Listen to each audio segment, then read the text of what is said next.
No, I can't quite believe we're saying that either. Yes, again, Takuma. Welcome back to Motorsport 101.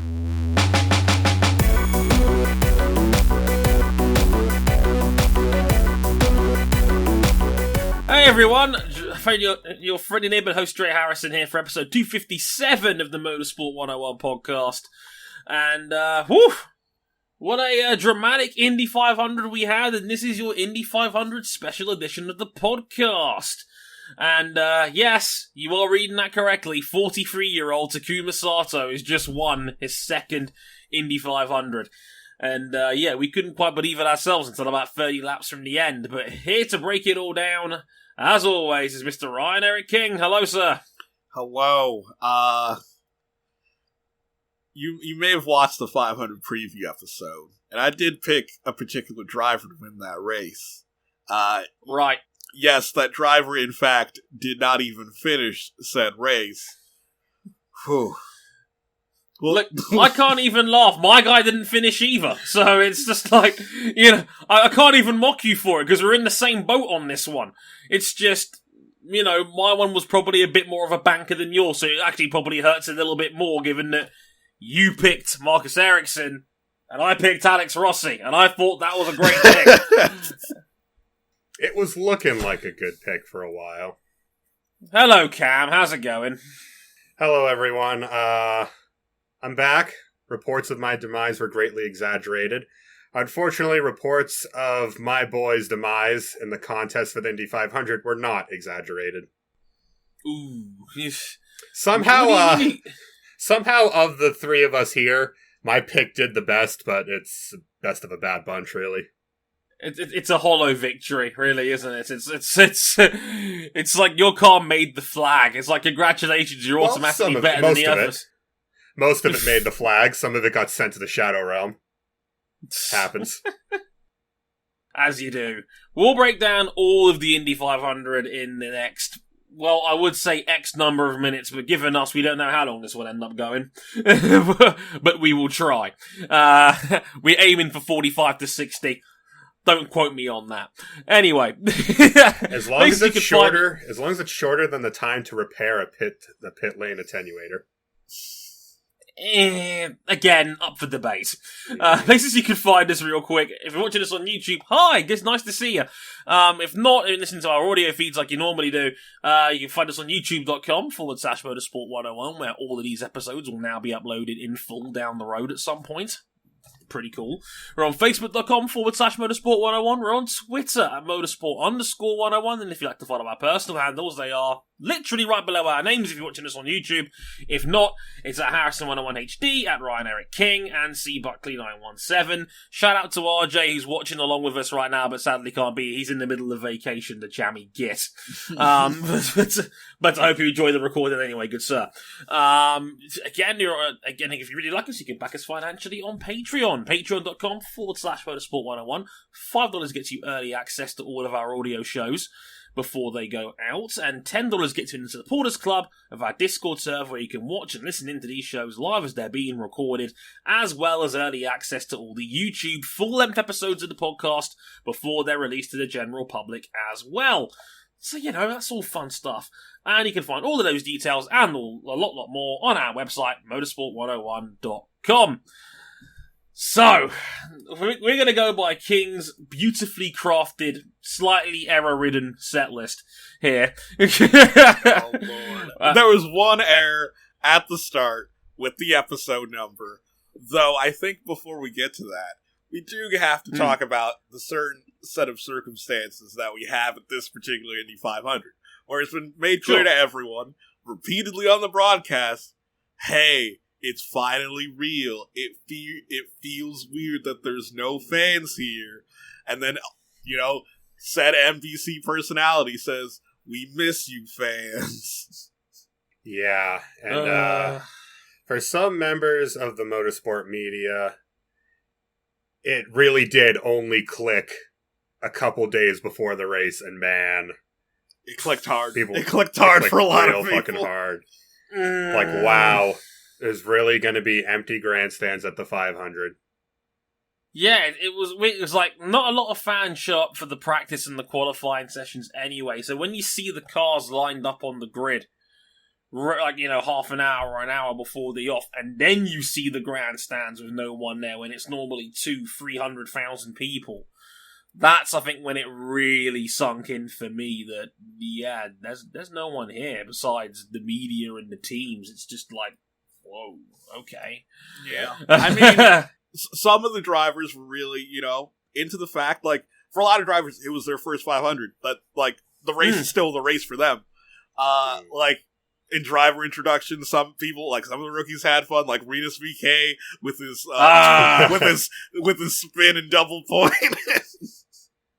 Now available in GIF form. I highly recommend you use it whenever you do something cool on Twitter, because Rinus VK wins the Motorsport 101 Let's Have Fun with This driver intro award for a beautiful spin and double point. Like Magnum. You have to see it. Big Rinus energy. Yeah, I was like, Rinus immediately became my favourite to win. I was like, let's go Rinus VK. I want him to win. Just, like, there's so many great things about that GIF. Like, Ryan Hunter-Reay completely standing still. Hinchcliffe clapping along sheepishly like, yeah, let's clap like all 20 people in the back. And then Rinus just does a spin and a finger point because, sod it, why not?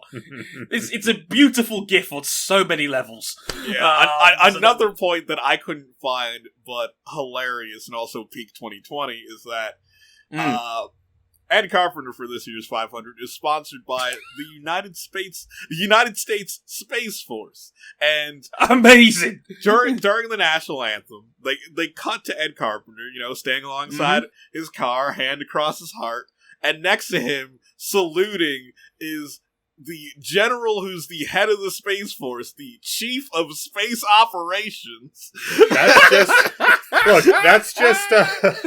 That's just a cadet saluting his general. And he's in full Space Force uniform, as in he's in a camo uniform, which, again, what? We all made the point when we made the point during our watch party on Sunday. What good is, like, ground camo in space? You'd think it would just be black with little white dots for the stars, but no. Right! No, right. Fucking digicam. I guess digicamo works in space.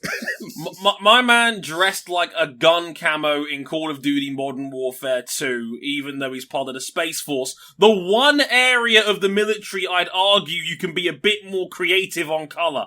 But no, my man was in full desert camo. Well, just to give off the hint that this is Space Force, instead of having, the black embroidered lettering for the name and like the general stars and the cap, they have dark blue. We're different. Amazing. Honestly, I would have pissed myself if Carpenter immediately took the knee. Just to see what the reaction would have been next to a Space Force general. Could you imagine the reaction if that had gone down? Well, nuclear meltdown in Indianapolis. Well, we still had all the usual pomp and circumstance that we get with pre-race. With pre-race activities at the 500. We had obviously Jim Cornelison singing "Back Home Again" in Indiana to no one. We had two local. We had two doctors singing. Well, two surgeons singing the national anthem. We had the Air Force Thunderbirds who fly over. We had one of our brothers sing the national anthem, and he had some pipes on him. I was like, yes, sing me to heaven, Dr. General. Yes, sir. But, we had all the usual pomp and flair, even though there was no one there to see it.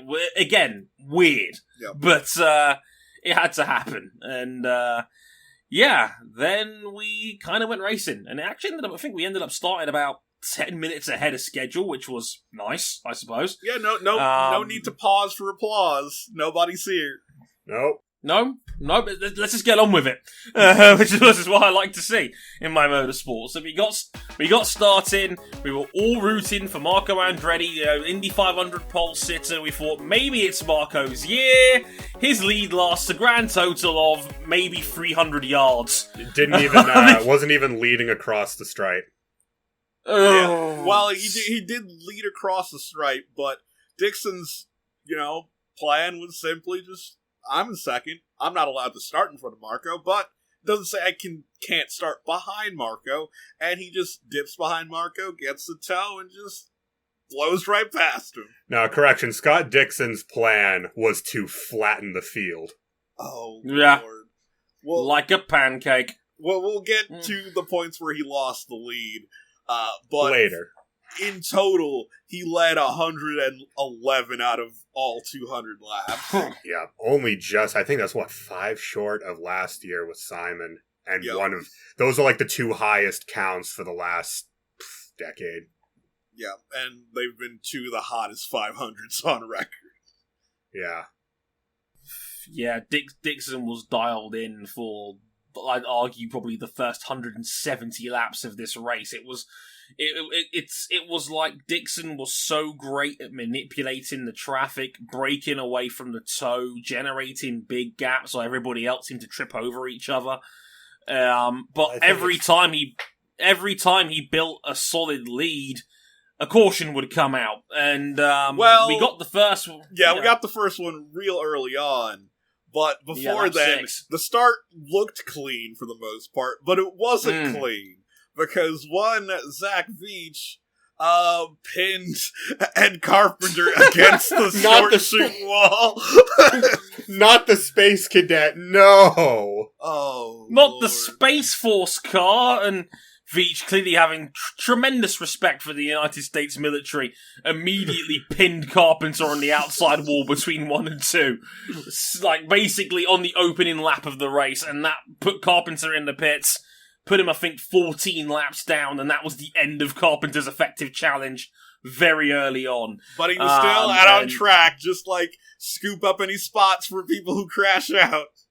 Yeah. Yeah, it's all prize money, King. It all counts, you know?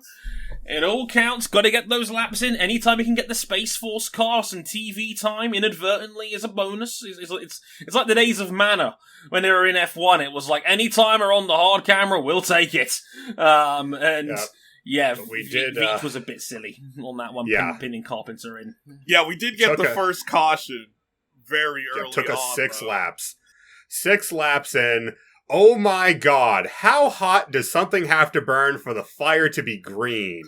James Davison's right front brake clamped on, and shit was hot. Exploded. Yeah, shit's on fire, exploded.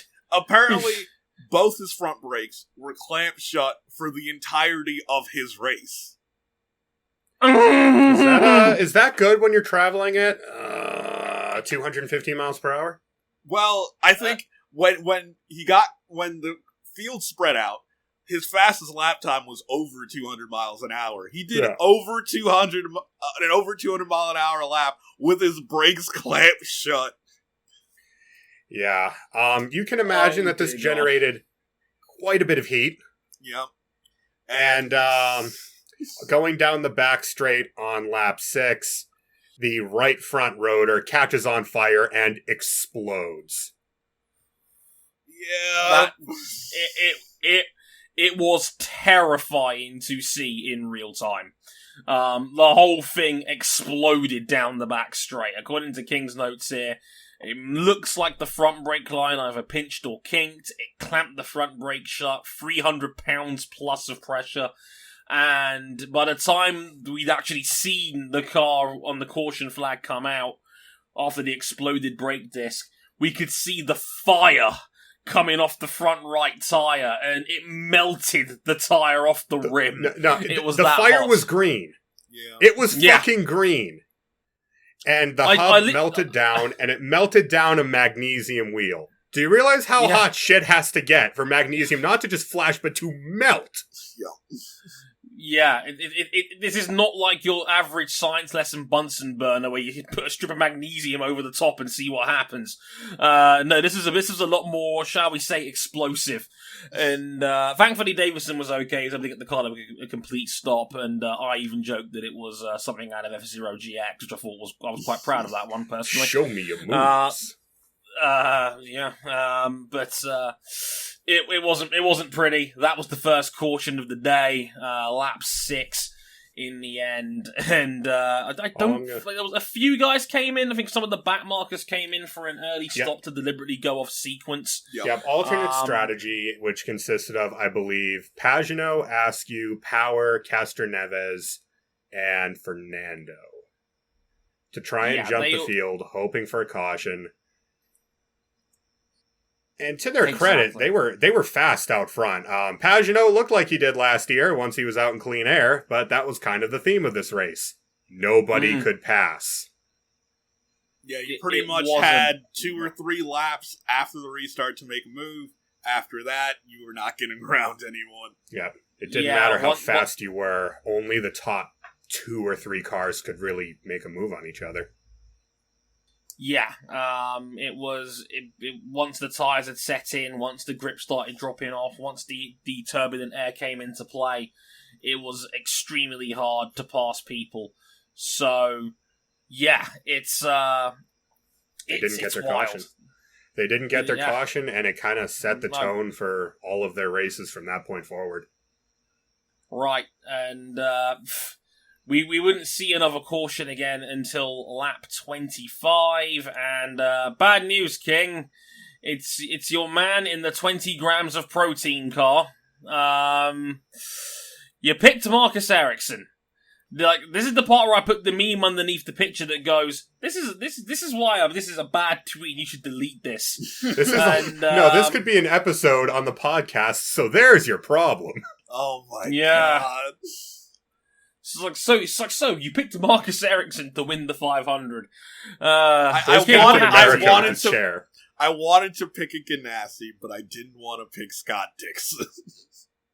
No, as it stands, for the rest of this year, we've used up all picks for Scott Dixon. They are now banned. You have to pick someone else. Yes. That means you, Krista Hardy. Yeah.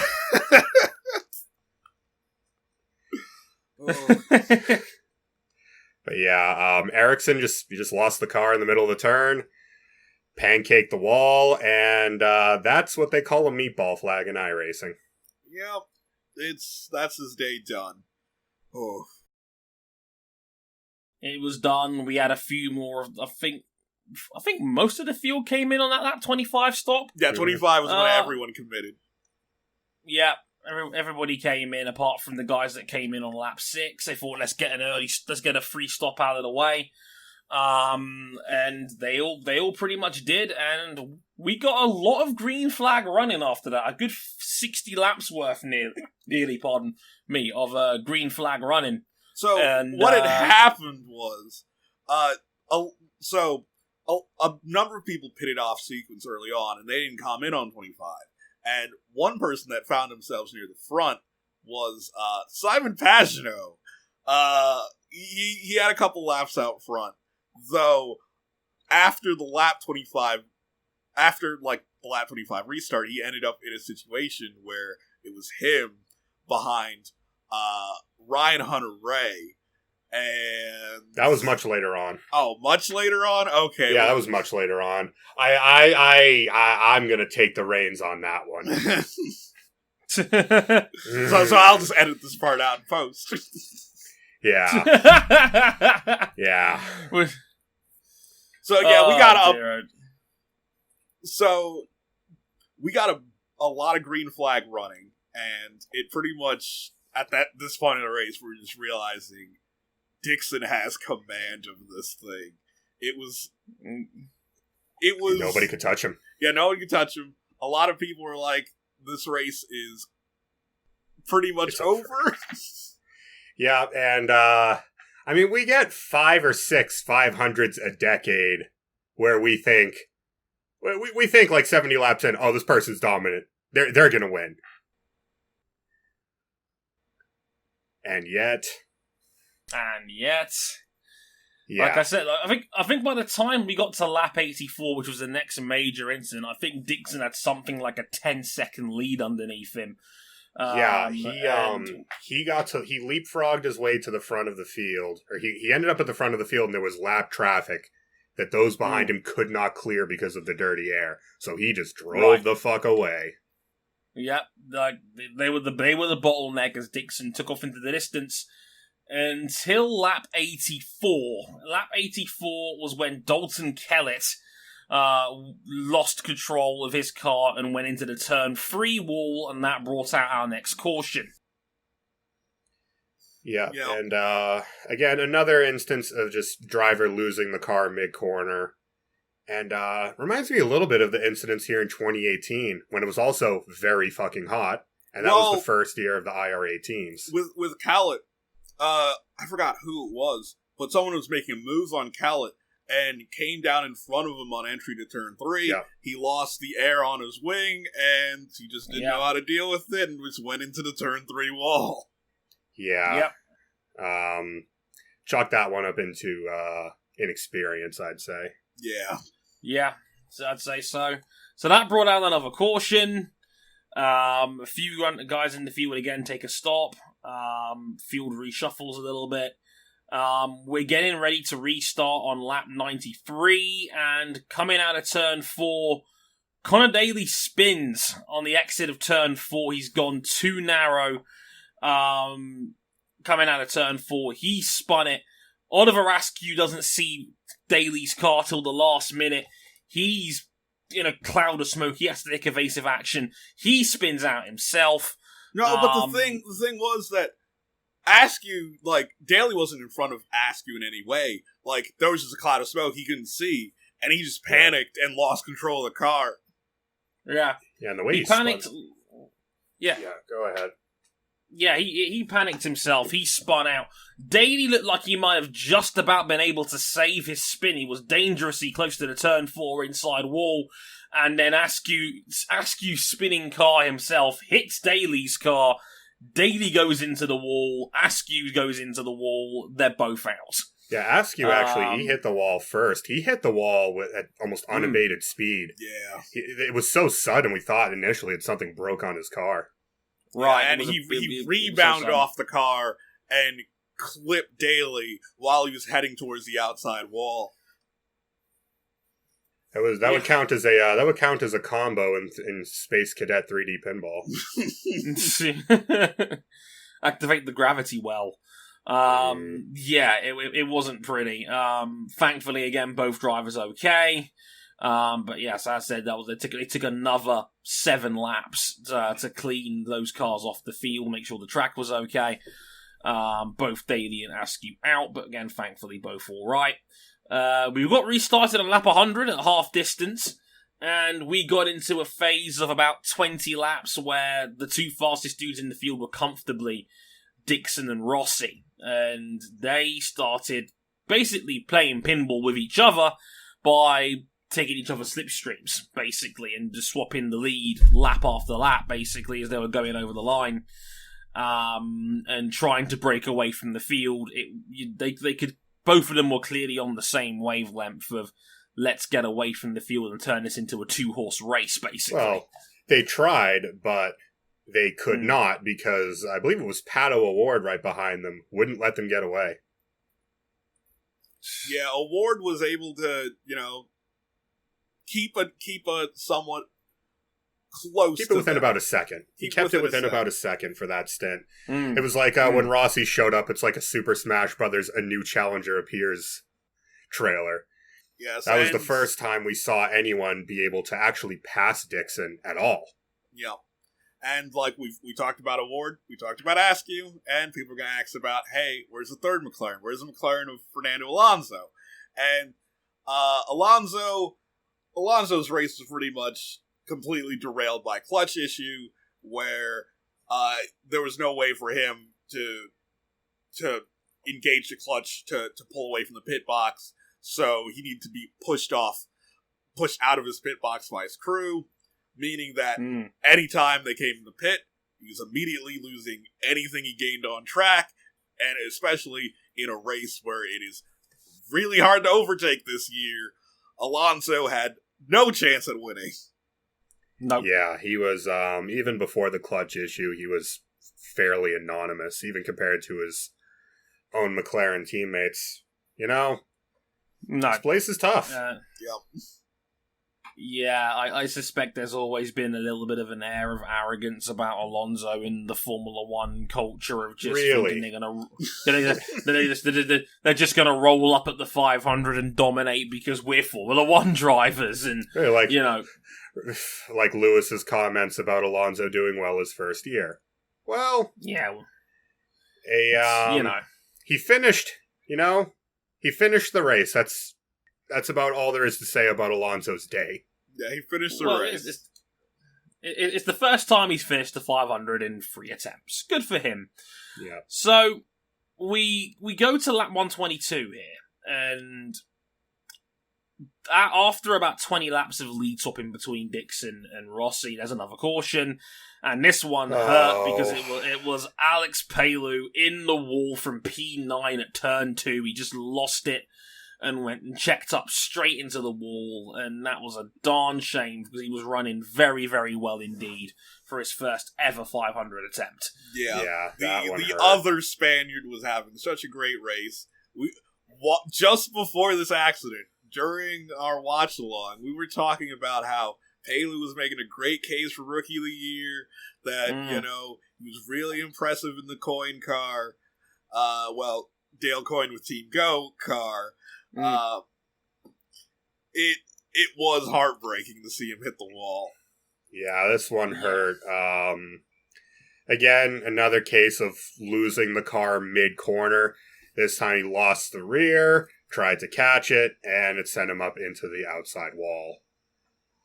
Yeah, that was a very unfortunate accident. Palou had a phenomenal run. He was running in the top 10 most of the way through. He was in 9th when that accident happened.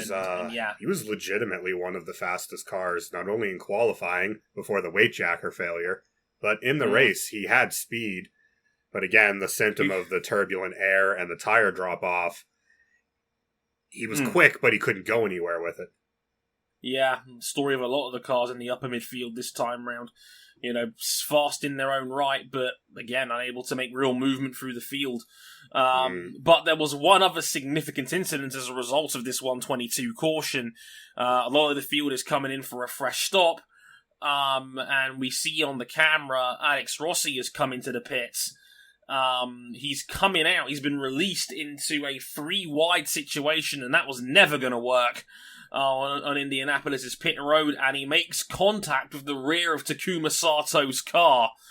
And in IndyCar, it's pretty much a stonewall penalty. If you have contact in the pits like that, you will be done with an unsafe release penalty, and in the context of the 500, that means back of the grid for the restart, and that dropped Rossi from a net 3rd place all the way to the back. And not net 3rd. He was 2nd. He was ahead of Sato. If he didn't make contact, he would have been in front of Sato for the restart. Right. Well, maybe because Sato would have got out ahead of him on pit lane. But either way, that took. Some were arguing that Sato was in between lanes. To that, I say he had a McLaren on his outside. There was nothing. Sato was an innocent bystander here. Yeah, he was already in a 2-wide. That the Rossi's team should never have released him into the path of 2 other cars at the same time on pit road. Yeah, that was never going to work. The thought was that there was the lanes are wide enough. There's enough room to go 3 wide. But to do so is very risky. Yeah, and I think they maybe panicked. I think it was. I think they had to have done, because they had to have thinking, we don't want to lose track position to Sato here, who's been again fast pretty much all the way through. Remember that it becomes very important later. Well, it becomes important as well. Andretti's their pit crews were just not on it for any of their cars. Any time they would gain, and they were. Andretti and Penske kind of blew it in opposite directions here, where Penske was awful in qualifying, but really fast in the race, but couldn't go anywhere with it. Yeah. Right. Andretti was the other way around, where they were apocalyptically fast in qualifying, especially with Marco, and before the wind had affected their qualifying runs for the Fast 9. Right. But they just didn't have race pace. I think Newgarden made up 11 or 12 positions on pit stops alone. Oh, his crew was on it. His crew was fantastic, and on the other end of the scale, James Hinchcliffe lost 10 places at one point due to a dodgy pit stop on his end. So you could see where Andretti had screwed the pooch. Again, Rossi gets released unsafely, and Hinch, another one of their top gunners, lost 10 spots on a dodgy pit stop as well, where the anti-stall, I think, might have kicked in or something along those lines. So, yeah. I mean, even then, like, I'm wondering if Andretti's running a lot of cars now here. Yep, 6. Like, a third of the field. A third of the field between their own cars and cars they support on the engineering side. Not so much on the speed of the cars and the talent in the driving seat. I'm wondering if they're spreading themselves too thin just on the crews. Maybe. It's an interesting theory. But, we saw Rossi go all the way to the back of the field for the next restart. Remember that, it also becomes important.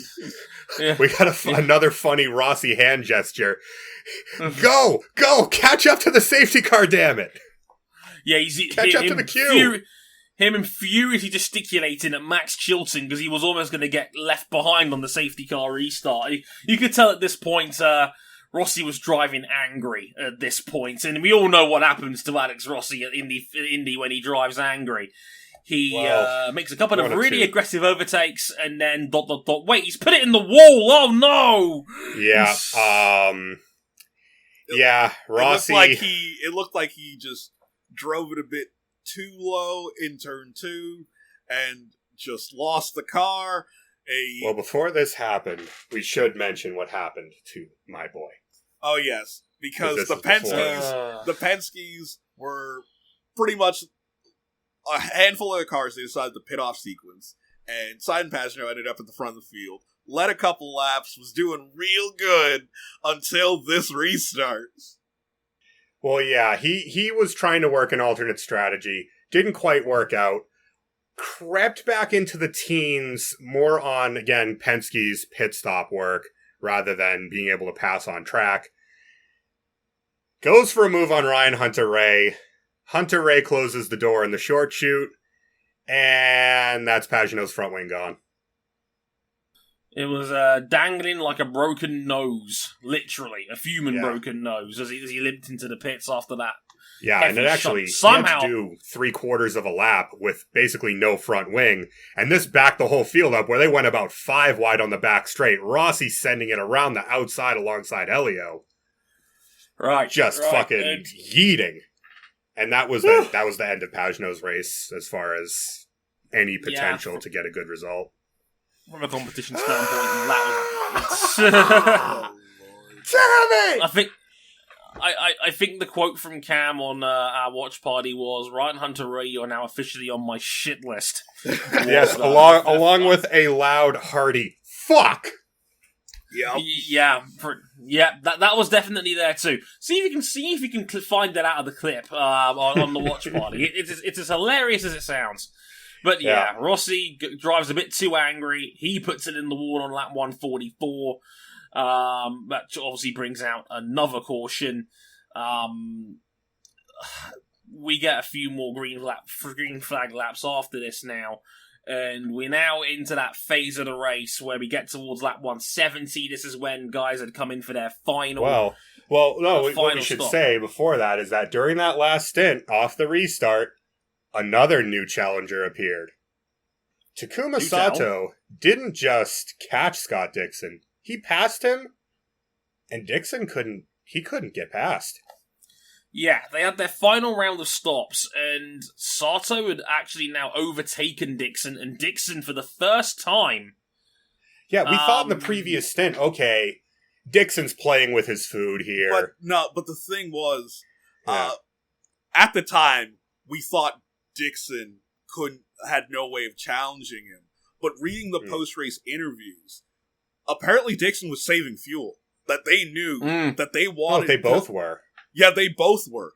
But Dixon and Mike Hull, like Mike Hull was doing the fuel numbers for all of Ganassi, and they wanted to make sure that when the time came and they made their final stop, that Dixon could go flat out at the end. Even then, though, I mean, in the previous stint, Dixon, before their final stops, Dixon couldn't pass Sato. And we thought, okay, he's playing with his food here. Then the next stint happens. They're both playing with fuel mixes, trying to save fuel. Obviously, Dixon has an advantage in keeping in the draft. But even later on, supposedly Dixon turned it up to full rich. Yeah. So and Sato still had the punch out of turn 2. So here's the thing. It'll become important later on. But Dixon had enough fuel that for the last 10 laps he could run on full power. Sato said in a post-race interview that there was no way for them to do that.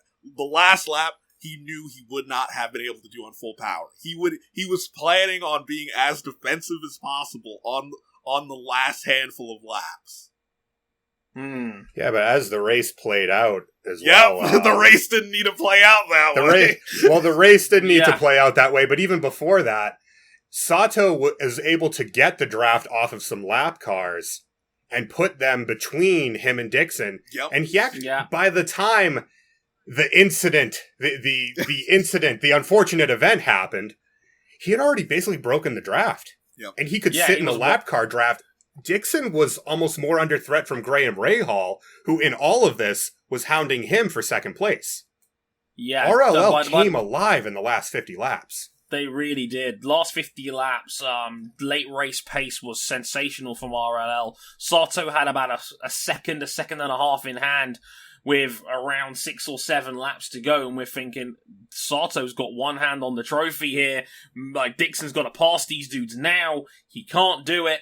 And we're all thinking, hang on, it looks like Sato might have this in the bag. And then we got confirmation that Sato had it in the bag, because on lap 196, the race effectively ended because Spencer Piggott had a nasty accident spinning out of turn 4. This was awful. He had an awful spin coming out of turn 4 at 220 miles an hour. And he crashes right into the pit divider. And bounces into the outside wall afterwards. It was like something you would get in a really unfortunate iRacing incident.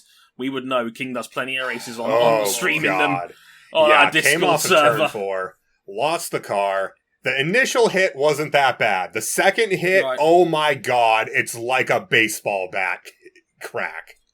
Yeah, just kaboom into the pit wall attenuator. The attenuator is completely destroyed. Yeah, it's all gone. They had to lift Spencer out of the car. He was on a stretcher for a little while. He clearly had the wind knocked out. No, he was not on the stretcher. He was lying flat on the track. Yeah, he was on the track. We saw him just before NBC did one of their opportune commercial breaks. But we saw him sit up. You gotta love it. It's like, 20 laps to go. It's like, this is our last commercial break. We'll be live, uninterrupted till the finish, until Piggott put it in the wall. It's like, let's squeeze another advert in. Yeah, this is the finish, guys, right?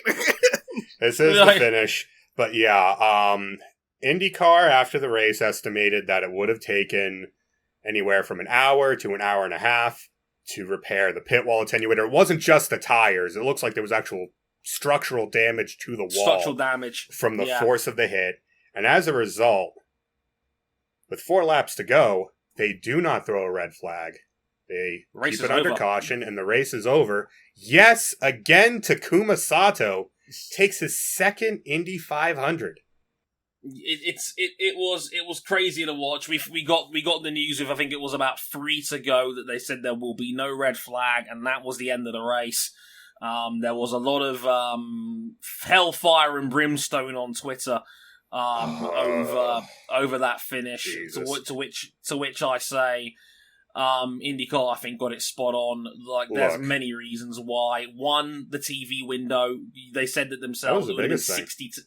Yeah, it would have been 60 to 90 minutes to fix the damage from that incident, and they're going to miss the TV window. They'll have to be moved to CNBC, and no one wants the IndyCar's biggest race of the year to be moved to CNBC. This race already suffered. It suffered on the ratings enough. This was the lowest 500 ratings in... Yeah. Jeez. What was the number, King? Decades? Like, it's... My argument to why the TV ratings were so low is that it wasn't on a holiday weekend like it normally is in May. That everyone isn't sitting at home with nothing to do and only the 500 to watch. It was in such a crowded and packed sports environment where literally every sports league in the United States is back to playing now. Not just that, it's playoffs. Hockey's in their playoffs, basketball is in their playoffs, and baseball is happening right now as well. And some of this baseball. Race, this race ran head to head with the Champions League final, the biggest game in soccer, or at least in club soccer anyway. Well, that's not really going to affect, American TV ratings. Yeah, whatever. But race ends up being called, and I mean, 9 of the last 2,500s have ended under caution. Right. Is anyone here saying Dario's 3 wins are somehow illegitimate because of that? No. People are like, well, they should institute a green-white checkered rule, to which I say, this is the Indianapolis 500, not the Indianapolis 502, not the Indianapolis 505. It's the Indy 500. NASCAR is the exception. Yep. There's no reason that IndyCar has to be an exception too. Right, and what I was going to say on top of that is that if they did throw the red flag, even if you did have this supposed sprint finish, it takes 2 laps for the tyres and the engines to get sufficient heat in them for them to drive safely. It would have been a 1-lap sprint finish. Having to wait 90 minutes for... the Indy 500, having to wait 90 minutes for a 1-lap sprint finish is dumb on any level. Unsafe. It's unsafe because people are going to make Hail Mary moves. It's the Indy 500.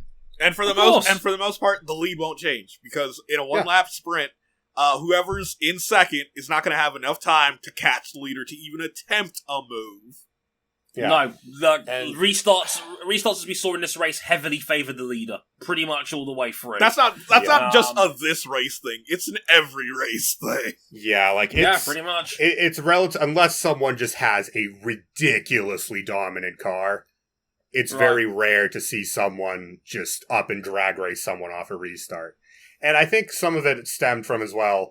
Scott Dixon is a fan favorite. Scott Dixon dominated the race. Well, he dominated the whole race, but he didn't win. Therefore, Takuma didn't deserve it. To which I say, in the last 50 laps, Takuma Sato tore that out of Dixon's hands. He did. Because he was the one person Dixon didn't have an answer for with the way the race played out.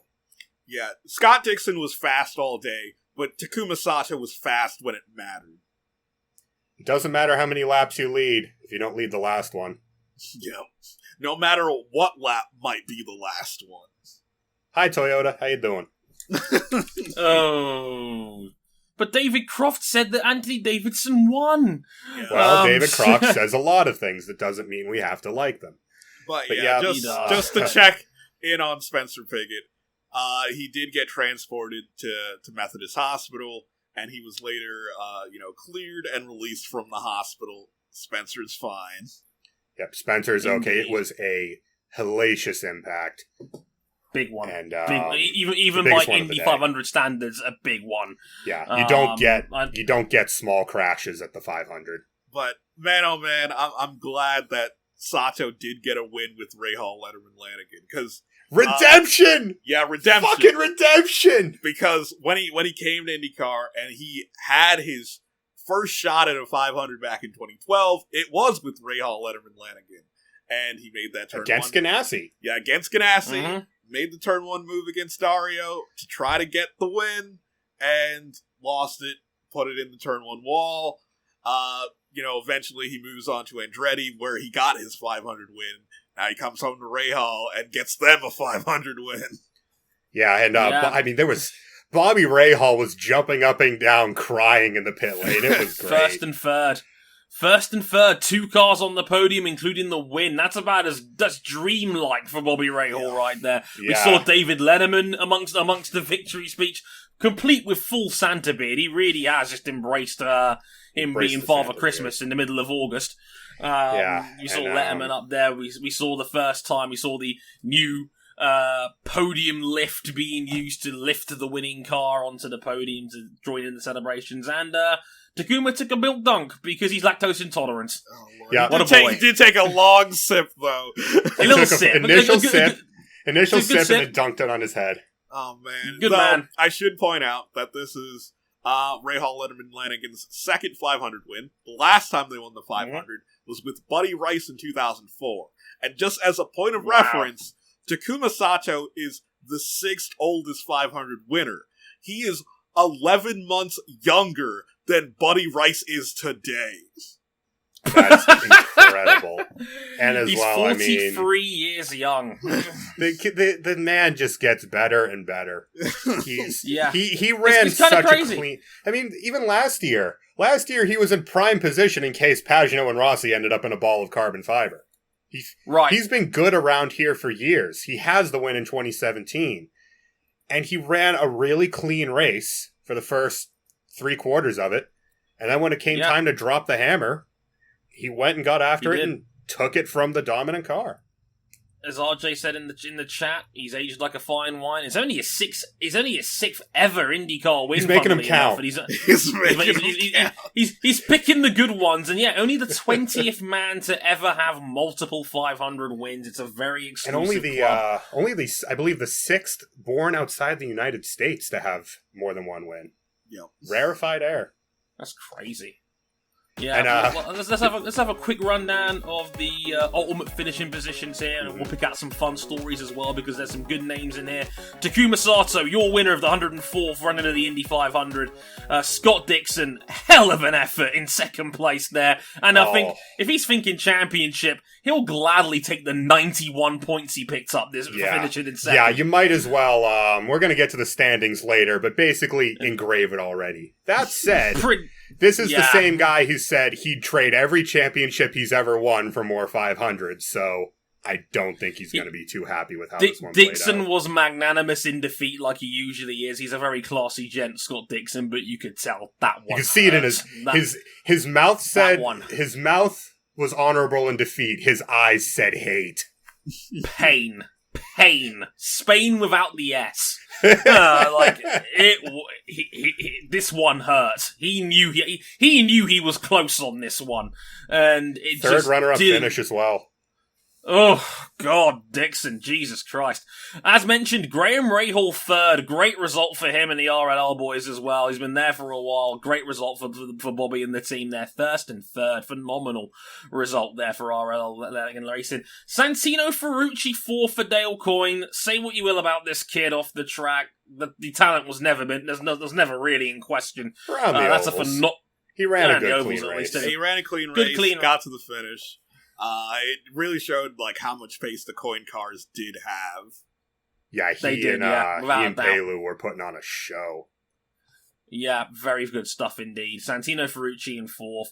Joseph Newgarden, who again gained so many places in the pits coming up through the field, and was in that leading group, just didn't have the late race pace at the very end. But fifth place for Joseph Newgarden. I think he was a prime example of speed versus track position where it looked like the other Penske's were all faster than him in isolation. Yeah. Excuse me, but none of them had the track position to make it work, whereas Joseph did. That said, he had a train behind him at the end. Indeed. It was tight, but he made it work. Rookie of the Year, officially voted Rookie of the Year, and highest finishing rookie, well, kind of by proxy, really. Only two of them saw the flag, and only one was on the lead lap. But Pato O'Ward in sixth place for McLaren. Great result for Pato there. Red Bull's loss seems to be IndyCar's game. He did a great job. He ran a clean race. Put on a couple really good moves on restarts. He's a very brave man, Pato. Certainly. Brave. Flew the McLaren flag. Love him or hate him. But, I think first of many good results here. I think he has the touch. Indeed. Yeah, certainly. James Hinchcliffe, seventh, complete with nightmare-inducing mask. Again, lost 10... Highest finishing Andretti car. Yeah! I mean, again... Their race pace wasn't there, and their pit stops were hot trash. Yeah, amazing. Yeah, again, I remember Hinch lost 10 places on one of those pit stops earlier on in the race. He actually did quite well to come back and finish in 7th in the end, all things considered. Good result there for Hinch.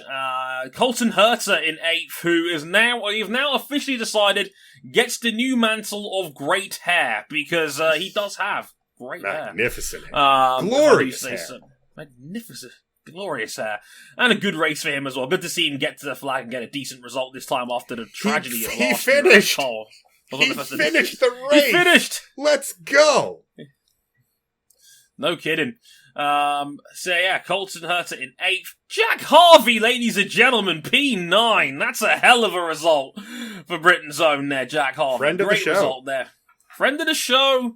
You don't know Jack in 9th. Good job, man. Well done, sir. We're very happy for you here at M101. That's a fantastic result. Continuing Harvey, just proving like he belongs here now. He really is one of the better runners in the field now. The Shank, the biggest racer in them all. The Shank Andretti partnership, I've said it before on the show, but it's showing that Jack Harvey, all this time, wasn't the driver who was slow. He's been putting in good result after good result all this year. Certainly not the driver, indeed. Cam Shitlist in 10th. There, running up the top 10. Hunter I should also say, for those of you who watched the live stream, the watch party, he was my secondary pick for the race. It was between him and Takuma. All I have is regret. Oh, man. Oh, yeah. My number one pick and my number 2 pick hit each other. God damn it. Uncle Helio in 11th place there. Good job from the veteran Penske runner there. He had a couple insane passes around the outside on restarts. The man still got it. Indeed. Hopefully it won't be the last of the Yellow Submarine in some capacity. Felix Rosenquist, King Felix in 12th. Marco Andretti, anonymous. 13th. Dropped off.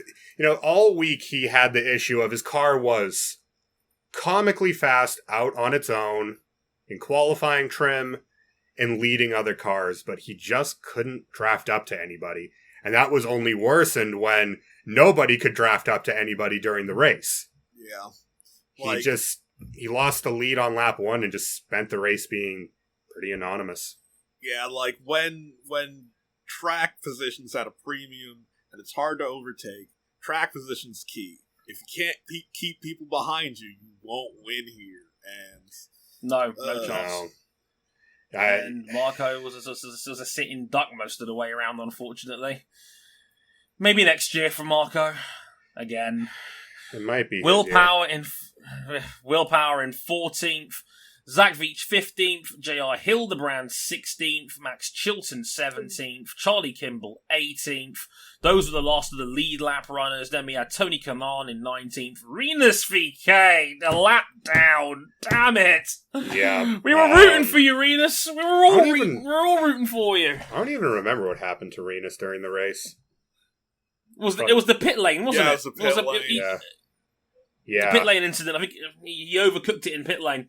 Yeah, Ed Carpenter Racing, they were straight up not having a good time this year. And he was the one Chevy up there all the way through in qualifying. The one Chevy in the top 13. Well, yeah, we only got one Chevy in the top 10. Well, 2 Chevys in the top 10. Newgarden and Award. Besides that, it was just Honda domination. Yeah, it seemed like Chevy had a good race engine, but again, if you can't pass and you qualify bad, you can't use that speed. Yep. No. Fernando Alonso, 21st. Like, Fernando, it's okay. You're not getting the Triple Crown. You don't have to bother if you're not taking this seriously, Chief. It's fine. All aboard the Montoya Le Mans hype train. Yep. Let's get it. Your Triple Crown is here. Let's get it. Simon Pagenaud with a broken front nose in 22nd. Ben Hanley on the Dragon Speed for 23rd. Sage Karam, 24th. I will say props to Ben Hanley for just getting that shitbox to the flag. Yeah. That car was built at the last minute and was horrible. I remember Ben Hanley last year. I don't think Hanley is a bad driver around here at all. Kid's a missile in LMPs. Yeah, so He I is don't not think slow. this was on Hanley. I think this was more just a case of dragging speed and last-minute preparation never goes well. And yeah, the car was slow as dirt. So yeah, no surprises there. But a good effort from Hanley regardless. Sage Karam 24th, and they're into then the guys that either had severe problems or just did not make the flag at all. Spencer Piggott, as I mentioned, crashed out in 25th there. Ed Carpenter was 13 laps down in the end after his early tangle with Zach Veach. Alex Palou put it in the wall on lap 121. Conor Daly and Askew Spin, we mentioned, 29th and 30th. Dalton Kellett, 31st. Marcus Ericsson, 32nd in the wall. And James Davison, as mentioned. Last over the line, first car to retire with a case of green glowing brake disc. That's what you get for putting the black the blue logo on your car. All I'm going to say is, it's not a surprise he couldn't make it to lap 18. Anyway, now as mentioned, scoring system 9 points if you were on pole position. The fast 9 got points from 9 to 1 depending on finishing position, and double points for the race itself. So 100 for the win in this case, and it's had a dramatic effect on the championship standings. Unless you're Scott Dixon. No, this just makes up for that one race that Taku missed earlier in the season. Right, Dixon now has an 84-point lead in the Drivers' Championship standings. Back it up, we're going home. If Scott Dixon blows an 84-point lead in this championship, I will eat this jersey live on a show. It's not. I think that is the safest. That's even safer than King's Renault bet from last year. And to make Lord. And to dig this hole even deeper. Unlike other seasons where the Indy 500 and the season finale are both double point races, the season finale won't be a double points race. So there's no one. Nope. There's no way. He has effectively a race and a half that he could completely phone in, not finish, and still be leading the championship. Yes, a race Dixon and a half with 5 to go. It's over. People Somehow forget this will be. Somehow this will be it probably in Dixon's eyes, relatively hollow considering another runner-up for the 500. Indeed. Only he could win a championship with races to go and be like, this year wasn't a success.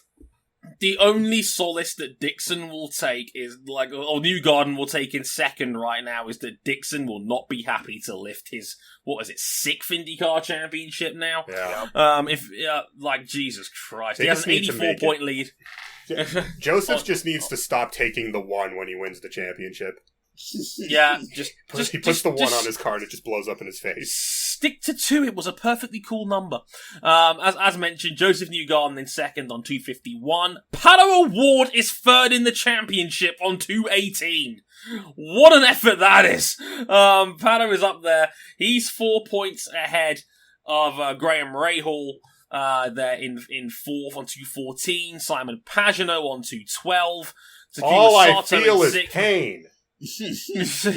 What else is new? Takuma Sato in 6th on 207. Colton Hurst in 7th on 189. Can we just say, Taku got over half his points haul from this week alone between the Fast 9 and the 500 win. Yeah. Yep. I think he got 115 points off this week's work, and he's got 207 for the year. So good. Says a lot about how dramatic a spin you can take in terms of this one race. As mentioned, Colton Hurst 7th on 189, Santino Ferrucci on 181, Will Power 9th on 175. It is weird saying Will Power is 9th in the championship at any given year, given it's Will friggin' Power. And Felix Rosenquist in 10th on 157. That rounds off the top 10 in the championship. Again, and it's hard to believe we've only got 5 races to go. It feels like we've only just gotten here, and now we're already more than halfway through the races in this recalibrated season that we're getting. Not only are we more than halfway through, this weekend we have a double header, and then we only have 3 races left. Yeah, we have a doubleheader at Gateway this weekend on August 29th and August 30th. We'll talk about those on next week's show. A doubleheader then. And remember, the IndyCar does not race in September. The whole of September is off the table, unfortunately, due to COVID-related issues, of course. We'll be back after that for 2 more races at Indianapolis' road course, the Harvest Grand Prix double bill on October 2nd and 3rd, and of course then the season finale at the moved St. Petersburg round on October 25th. So yeah, only 5 races to go. Dixon, you could probably make the case, already has one hand on the championship. And yeah, lads, we're already over an hour, so, let's just sum it up real quickly. I mean, we got a couple of little extra things like, oh, cool, Jean Top was there, so that was interesting. More speculation. But what did you guys make of this year's 500 in general? It was okay. Yeah, for all the outside circumstances, this is probably the best 500 we're going to get. And I'm not going to say it's a bad race, because it definitely was not a bad race to watch. Yeah, it wasn't a bad race to watch. I would, on a 1 to 10 scale, I'd probably give it a 7.5. Yeah, that feels about right. It was all right. Yeah, it was. Again, I think the limiting factor was just there was so much dirty air that nobody could really. Cars, without the amount of cautions that we had, this would have been a snooze fest. Yeah, the cautions is what kind of made this race interesting, which is probably not the ideal way around you want an Indy 500 to be, but it's still made for a very intriguing race. A good 500. I wouldn't say it was a great 500, but certainly an enjoyable time. And who isn't happy for Takuma Sato, one of the real good dudes in IndyCar and in sports in general. We love Takuma. I can name 2 pancake enthusiasts. Yeah. Just a touch. But that'll do it for our Indy 500 special here on Motorsport 101. We'll have another episode later in the week talking about a absolutely bonkers MotoGP weekend in Styria. And, oh boy, we got a lot to get into with that one as well. That's going to be a very fun episode as well. But in the meantime, places you can find us one more time, youtube.com/motorsport101. Please subscribe if you enjoyed the show. Again, our social media is in the description down below and next to our tags. But if you're listening on the audio side, Harrison101HD, at Ryan Eric King, at CBuckley917, at RJ O'Connell, even though he's only here in spirit this time round. And of course the podcast Twitter at Motorsport_101. Please follow us on there if you enjoy it. We're also on Patreon, patreon.com/Motorsport101. $5 gets you early access to all of the audio versions of our show. $10 gets you in the supporters club of our Discord server. And you can listen to these shows live as they're being recorded and get early access to all the full-length video versions of the show. Thank you very much for watching, or listening, or both, who knows. We'll catch you back for some MotoGP in Styria, but from me, Dre Harrison, Ryan King, and Cam Buckley, catch you guys next time. Sayonara. Bye. Yes, again, Sato!